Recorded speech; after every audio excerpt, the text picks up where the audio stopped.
క్షేమం కోసం, భద్రత కోసం ప్రార్థన చేద్దాం.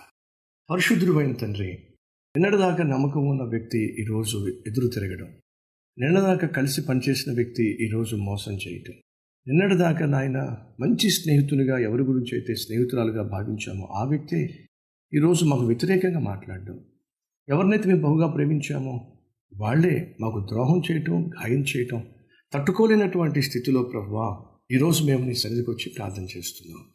అయ్యా, ఎవరైతే గాయాలు చేశారో, ఎవరైతే మాకు వ్యతిరేకంగా మాట్లాడుతున్నారో, నాయన నిర్నిమిత్తంగా నిందిస్తున్నారో, ఎవరైతే మా నాశనాన్ని కోరుకుంటున్నారో, ఎవరైతే ప్రభువా మోసం చేశారో, ఆస్తి విషయంలో కావచ్చు, వ్యాపార విషయంలో కావచ్చు, మాకు అన్యాయం చేశారో, లేదా నమ్మించి వంచారో, నాయన వీళ్ళందరినీ బట్టి ఎవరెవరైతే ప్రభువా మానసికంగా కృంగిపోయారో, శారీరకంగా బలహీనమైపోయారో, ఆర్థికంగా చితికిపోయారో, డిప్రెషన్లోకి వెళ్ళిపోయారో, నిరాశ నిస్పృహ గుండా నలిగిపోతున్నారో, దయచేసి వాళ్ళని సమయంలో ఆదరించండి. వేరే సమయంలో నాయన ఎవరైతే అన్యాయం చేశారో, ఎవరైతే గాయం చేశారో, ఎవరైతే మోసం చేశారో, ఎవరైతే నిర్నిమిత్తంగా మా మీద పగబట్టారో, ఎవరైతే మేము కుప్పకూలిపోవాలి, నాశనం అయిపోవాలి అని చెప్పేసి లేనిపోనివన్నీ సృష్టిస్తూ, ఎవరైతే మేము కష్టాలు పాలైపోవాలని చెప్పి నాయన ప్రయత్నం చేస్తున్నారో, ఎవరైతే ప్రయత్నాలను లయపరచండి అయ్యా.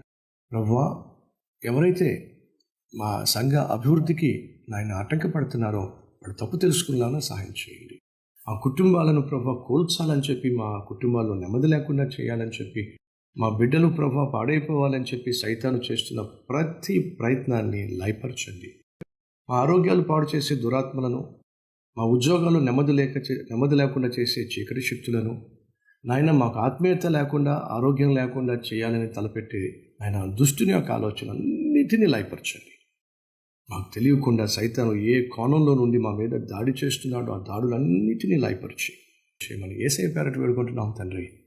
ఆమేన్.